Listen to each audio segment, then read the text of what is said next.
and welcome to Mythmakers. Mythmakers is the podcast for fantasy fans and fantasy creatives, brought to you by the Oxford Centre for Fantasy. My name is Julia Golding. Now, the 25th of March, which is during this week when this podcast is being released, is celebrated as the Tolkien Reading Day. And that's because it's the day that the ring goes into the fire, if you're following Tolkien's calendar in The Lord of the Rings. And also in terms of the church year, which was very important to Tolkien, it's Lady Day. So one of the special feast days in the Roman Catholic Church. So in terms of celebrating, I thought we would have a focus on what people have been reading through the ages. And shortly, we're going to be having a special guest on the podcast, Malcolm Guite, whose new Galahad and the Grail, the first of his proposed Arthurian epic poetical work, has just come out. And I thought we could talk about what Arthur has meant to people over the centuries. We have touched on Arthur once before on the podcast with an expert to do with all things Arthurian. But here I'm thinking more about how people have responded as readers. So we're not really looking into the historical evidence for Arthur. That is another kind of podcast entirely. But we're looking at what people have got over the centuries reading about Arthur. Now, Arthur is ubiquitous in the UK. You'll go to many places and visit all sorts of different parts of the kingdom, and you'll find places named after Arthurian characters or Arthur himself. And for those of you who have somehow managed to avoid what Arthur's about, he is a king of legend or myth who supposedly existed after the Romans left and before more recorded history. And he joined together the different tribal groups at the time and became a great king. Now, a lot of that is based on stories attached to real kings that kind of have been scooped up by Arthur. And then there's also this Celtic folkloric element, which has also been sort of put around him. So he's one of those figures who've attracted stories, barnacles. So he's like something that's sunk in the sea, and if you go down now and have a look at it, it's got barnacles and seaweed and starfish and all sorts of things growing on it.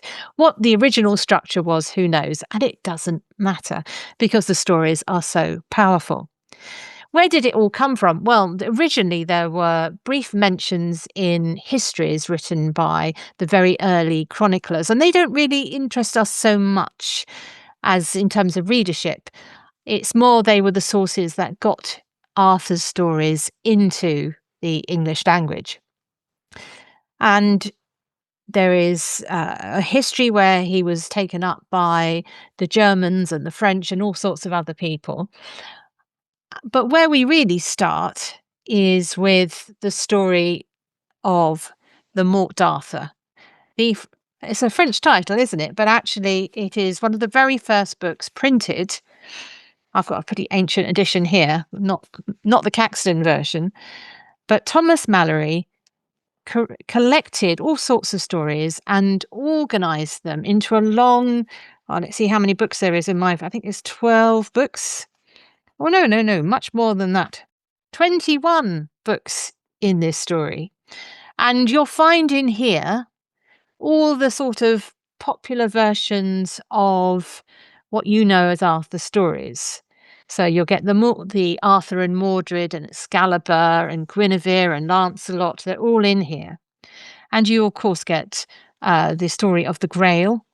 The Grail is the cup used at the Last Supper by Jesus and his disciples, also thought to have caught some of his blood on the cross and then brought to England. Yeah, you're with me still? By Joseph of Arimathea, and it becomes this sort of mystical cup that is much sought after. It's the kind of thing that would be the aim of an Indiana Jones quest, that kind of religious object. So Malory, in a sense, really kicked off the main reading phase of King Arthur. Before then, it would have been in poetry and songs that were performed, but now there was something you could have in your household or in your library and you could read. So, what does it sound like? What is Malory like? It's fairly close to modern English, even though the actual date of first publication, 1470, in the ninth year of Edward IV. So, if you think about history, this is before the Tudors. It's the um, end of it's really where the medieval world is turning into the Renaissance world. It's that period. And the printing press is a big part of that. And it was a bestseller in its era. And it still is a jolly good read. So I'm going to choose a little bit to read to you, just so that you can get a flavour of it. So I'm going to read you the bit where Arthur pulls Excalibur from the stone. So this sword has arrived, it's set in a stone, and no one so far has been able to pull it out. So upon New Year's Day, when the service was done, the barons rode unto the field, some to joust and some to tourney. And so it happened that Sir Ector, that had great livelihood about London, rode unto the jousts, and with him rode Sir Kay his son, and young Arthur, that was his nourished brother. And Sir Kay was made knight at All Hallowmass afore. So they rode to the joust ward. Sir Kay lost his sword, for he'd left it at his father's lodging, and so he prayed young Arthur for to ride for the sword. I will well, said Arthur, and rode fast after the sword. And when he came home, the lady and all were out to see the jousting. Then was Arthur wroth, and said to himself, I will ride to the churchyard, and take the sword with me that sticketh in the stone, for my brother Sir Kay shall not be without a sword this day. So when he came to the churchyard, Sir Arthur alighted and tied his horse to the stile, and so he went to the tent, and found no knights there, for they were at the jousting. And so he handled the sword by the handles, and lightly and fiercely pulled it out of the stone, and took his horse, and rode his way until he came to his brother Sir Kay, and delivered him the sword. And as soon as Sir Kay saw the sword, he wist well it was the sword of the stone. And so he rode to his father Sir Ector, and said, Sir, lo, here is the sword of the stone, wherefore I must be king of this land. When Sir Ector beheld the sword, he returned again and came to the church, and there they all alighted, all three, and went into the church. And anon he made Sir Kay swear upon a book how he came to that sword. Sir, said Sir Kay, by my brother Arthur, for he brought it to me. How gat ye this sword? Said Sir Ector to Arthur. Sir, I will tell you. When I came home for my brother's sword, I found nobody at home to deliver me his sword, and so I thought my brother Sir Kay should not be swordless, and so I came hither eagerly and pulled it out of the stone without any pain. So, gives you a flavour. These days, that sort of repetition and what have you would probably be edited out. I noticed that there was, you say something once and then you say it again and then again. But anyway, it still reads pretty well. There's only a few archaic words like whist and attorneying, all things which I think you can get over quite quickly. So if in terms of going to the source of Arthur Tales, don't be put off by the age of the Morte d'Arthur. But I would very much advise dipping in rather than trying to sit down and read it all in one gulp. I remember studying this at university, and I think I had a week to do it. And I got rather sort of dizzied by the number of different nights. But you can see the very strong bones, shall I say, of the Arthurian legends here. And Malory has absorbed all the stories that have gone before and produced a very readable version of King Arthur, which has really influenced what came next. So while King Arthur was a popular folkloric figure, he really comes again in sort of a new flourishing when it came to the Romantic poets. And in particular, I would point to Keats, who I think gives the sensibility rather than the knockabout stuff that you find in Mallory, which is much more folkloric in its feel, the sort of Jack the Giant killer feel to Mallory. Keats gives it that melancholy air, which I think is often found in the art about Arthur and the sense of loss that's in the Arthur tale. And of course, probably his most famous Arthurian poem is La Belle Dame sans Merci. So this is a ballad, which is the verse form, which of course many Arthurian tales come in, including Malcolm's um, Grail poem, and it has a haunting call and answer. Oh, what can ail thee, knight at arms, alone and palely loitering? The sedge has withered from the lake, and no birds sing. Oh, what can ail thee, knight at arms, so haggard and so woebegone? The squirrel's granary is full, and the harvest's done.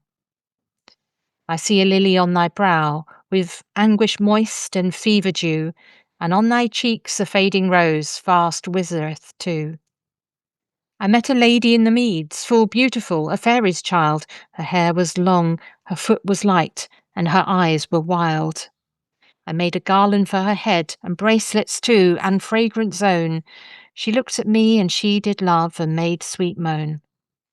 I set her on my pacing steed, and nothing else saw all the day long, for sidelong would she bend and sing a fairy's song. And so it goes on.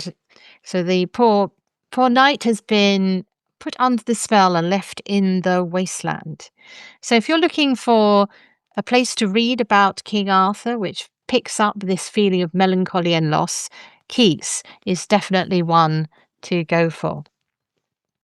But of course, the poet of the 19th century that came after Keats, who is most famously associated with the stories of King Arthur, is Tennyson. And there's a really interesting connection between Tennyson and Tolkien, because, of course, he is the writer that was the most famous poet of that era and would have been in the bones of all of Tolkien's generation. He wrote, of course, The Lady of Shalott and poems like that. You know, she left the web, she left the loom, she made 3 paces through the room. You know, the one with the mirror cracked from side to side. So famous it's become used for titles of books like Agatha Christie. But a longer cycle of poems that he wrote, The Idylls of the King, is a very ambitious retelling, a bit like Mallory, of pretty much the span of Arthur's life. I'm going to read you Arthur's passing and tell me if you feel there's a resonance here about something that happens in Tolkien. Arthur announces that he is going to the island valley of Avalon to be healed of a grievous wound. So said he, that's Arthur, and the barge, with oar and sail, moved from the brink, like some full-breasted swan that, fluting a wild carol ere her death, ruffles her pure cold plume and takes the flood with swarthy webs. Long stood Sir Bedivere, revolving many memories, till the hull looked one black dot against the verge of dawn, and on the mere the wailing died away. But when that moan was past for evermore, the stillness of the dead world's winter dawn amazed him, and he groaned, "The king is gone." And therewithal came on him the weird rhyme, "From the great deep to the great deep he goes."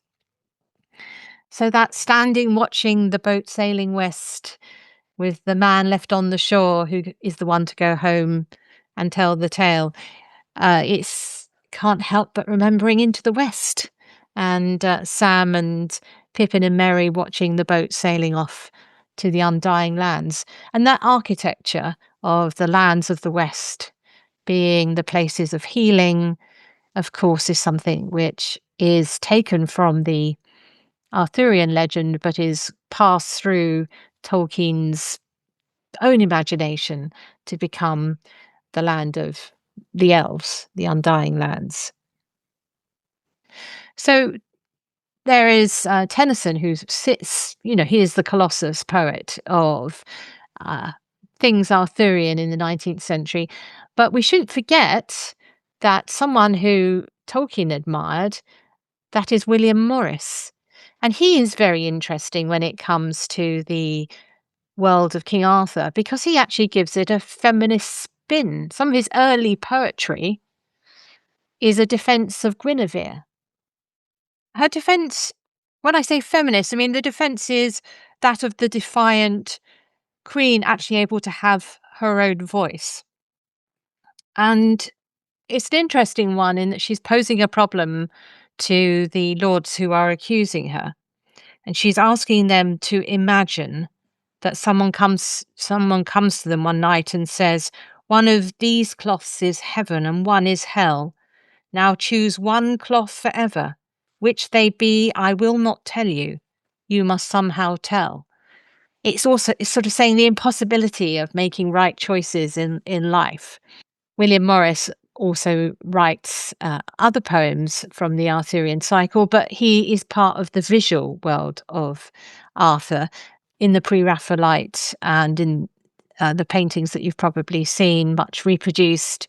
There was the uh, enjoyment of the whole world of heraldry that surrounds the bigger world, the universe in our modern world. It's the Arthurian universe. So, going on from the time of the Victorians, who had great fun with the Arthur stories, and they became an important part of the island's story. And you move into the more cynical 20th century. But what you get there is a change in tone, but some very interesting runs at Arthur. One of which, of course, is T.S. Eliot's The Wasteland. One of the stories which is an important part of the Arthurian cycle is that of the quest for the Grail. And the Fisher King's castle is surrounded by a wasteland. And it's that wasteland that T.S. Eliot is nodding to when he calls his impressively revolutionary poem, The Wasteland. So it's using everybody's familiarity with Arthur to have that as a heartbeat underneath his poem.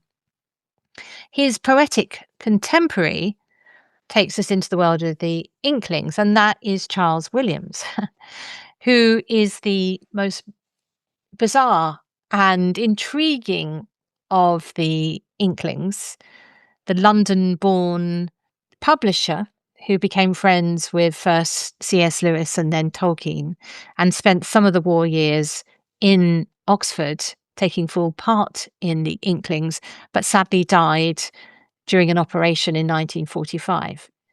And he regarded Arthur as his main theme, really. It appears as the main theme of his own poetry, Taliesin through Logres, Logres being a word for England in the Arthurian cycle, and regions of the summer stars, which are an unusual take on the Arthurian stories. But he also uses the quest for the Holy Grail as the main theme in his fabulous fantasy work, The War in Heaven. And he was also working on an Arthurian piece as he died. So, just to give you a little taste of how Charles Williams sees King Arthur, I thought I'd read you a little bit from his poetry. They're very dense and quite hard to understand. So, I'm going to take one of his most unusual ones, which is where Lancelot turns into a werewolf. Now, bear with me. It sounds strange, but there is a source for this in the story, which is that Lancelot comes to Pelez's castle, Pelez's Carbonek, where the Grail is kept, the wounded king, the Fisher King. And he is tricked into sleeping with the king's daughter, Elaine, believing her to be Guinevere. And finding out this double betrayal is what drives him mad. And he turns into this wolfish uh, character. And it's referred to in the legends as him running mad. And Williams gives it this particular spin. So here we are. Pelez, the wounded king, lay in Carbonek, bound by the grating pain of the dolorous blow. His flesh from dawn star to noontide, day by day, ran as a woman's under the moon. In mid-sun he called on the reckless heart of God and the emperor. He commended to them and commanded himself and his land. Now in the wolf month 9 moons had waned since Lancelot ridden on a merciful errand came that night to the house. There drugged and blurred by the medicated drink of Bryson, Merlin's sister, he lay with the Princess Helene, supposed Guinevere. In the morning he saw. He sprang from the tall window. He ran into a delirium of lycanthropy. He grew backward all summer, laired in the heavy wood. In autumn, King Pelles' servants brought him news of a shape glimpsed on the edge of Brocilande, a fear in the forest, a foe by the women's wail. All the winter the wolf haunted the environs of Carbonek. Now what was left of the man's contrarious mind was twinned and twined with the beast bent to feed. Now it crept to swallow the seed of love's ambiguity, love's taunt and truth. Man he hated, beast he hungered, both stretched his sabres and strained his throat. Rumble of memories of love in the gaunt belly told his instinct only that something edible might come. Slavering he crouched by the dark arch of Carbonek, head high howling, lusting for food, living for flesh, a child's flesh, his son's flesh. Now, a bit of a plot spoiler. His son, by that strange happenstance, turns out to be Galahad, who later saves the day and heals everybody by achieving the Grail quest. So that is the extraordinary world of Charles Williams and Arthurian tales. And of course, at this time, we're getting films taking on King Arthur, but the kind of Arthur you get in the films is more of the romance, as in the medieval romance version. It's taken away from its intensely Christian roots of the Grail quest and those kind of stories, and concentrating more on the court drama. And of course, over in America, you've got Mark Twain writing A Yankee in the Court of King Arthur and things like that. So it's just shifting the story in a more sort of commercial, in that case, comedic version. So you can see how the King Arthur story is reinvented at all times and in many places.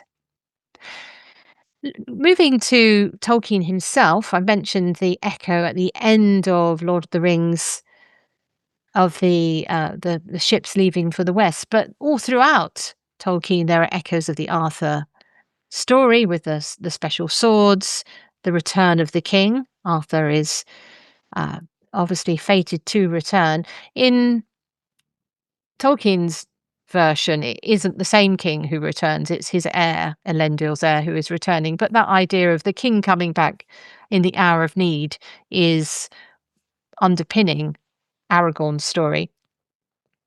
And Tolkien himself was working on his own Arthur stories, and Sir Gawain in the Green Knight was a huge area of scholarly interest to Tolkien, and he did his own translation. Moving over to C.S. Lewis, he too loved the Arthur stories. And where I find it most apparent in C.S. Lewis's work is in Prince Caspian, because the children, Peter, Lucy, Susan, and Edmund, are basically King Arthur. They are summoned back to Narnia like King Arthur and come to the rescue of Prince Caspian. So Lewis is doing his own little version of the Arthurian tale. But it runs all throughout the Arthur stories, including the way people behave in Narnia with the quest for the white stag and things like that. They are all Arthurian themes, and the way they are imagined as dressed in the regalia of a knightly court, and the balance of the shared power structure, if you put it like that, is quite round table in Narnia. But there is another version of the Arthurian tale which comes in Lewis's Ransom trilogy, the Space trilogy, which is That Hideous Strength. The Ransom trilogy is a very uneven work in many ways because it shifts around from different genres, really. The first being more of a kind of Flash Gordon out into space version, and then you've got this meditative, Miltonic visit to Paralandra. And then in the last one, very influenced by Charles Williams, you've got the matter of Arthur coming up and sort of taking over the story. And Ransom, our philologist hero, becomes the Fisher King, the wounded king. You've got Merlin returning, and you've got the replaying of many of the Arthur stories in that book.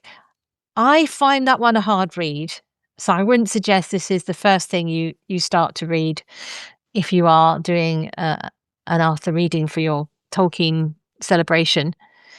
There was a very recent and excellent adaptation by the BBC, a radio drama of that, which ironed out some of the judicious editing and reinterpretation of some of the less happy parts of that story, and I really enjoyed it.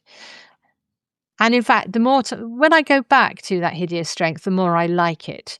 It's one of those books which I really didn't like first reading, and then when I've gone back, I found more things in it to like. I think one of the problems is the married relationship between Jane and Mark in it, which feels pretty. I don't like it, and if you read it, you'll see why. A very odd version of how a successful marriage would work.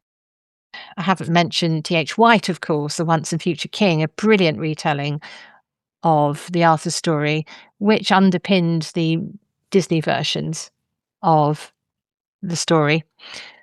And then you've got the Roger Lancelin Green retellings, which, as a young inkling, he should be mentioned. He was one of the people who brought Arthur stories to young people in a easier form to read than Mallory. I've also had a go at doing my own retellings in some ways. And when I first was trying to think up a story for my sons, I wrote a trilogy called Young Knights of the Round Table. It came out in 2013, and it was followed by Pendragon, has a magnificent dragon on the front, and Merlin. And in here, the idea is the Arthurian characters, when Arthur goes to Avalon, he is out of time, but Merlin is still in time. So Merlin is actually hiding in Silicon Valley as a sort of tech wizard, and Arthur is in a sort of time capsule. And the children who are fighting the Fey folk in the story have to go and gather the team in classic fashion to fight the battle with them. But it has a sort of time slip element. So one of my favourite scenes in it is they've got King Arthur, they bring him back, and they end up at Blenheim Palace, where one of these show jousts is happening.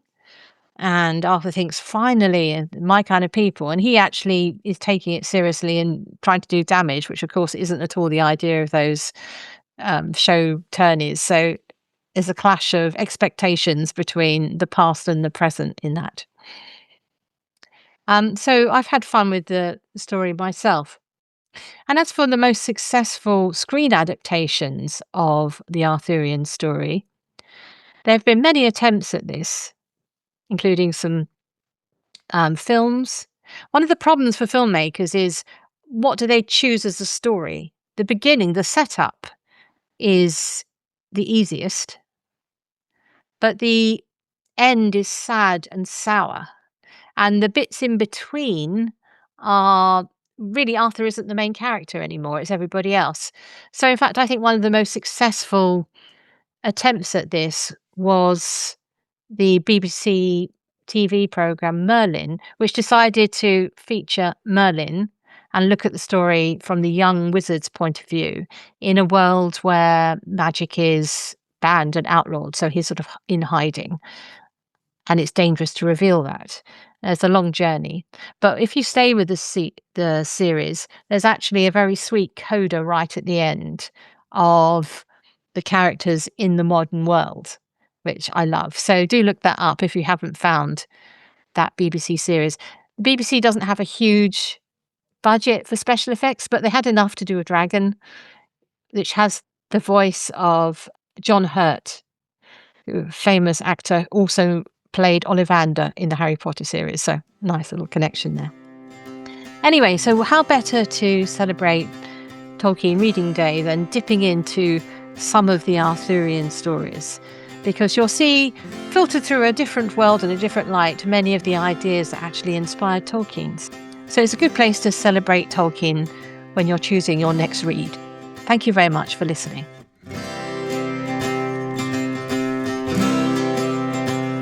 Thanks for listening to Mythmakers podcast, brought to you by the Oxford Centre for Fantasy. Visit oxfordcenterforfantasy.org to join in the fun. Find out about our online courses, in-person stays in Oxford, plus visit our shop for great gifts. Tell a friend and subscribe wherever you find your favourite podcasts worldwide.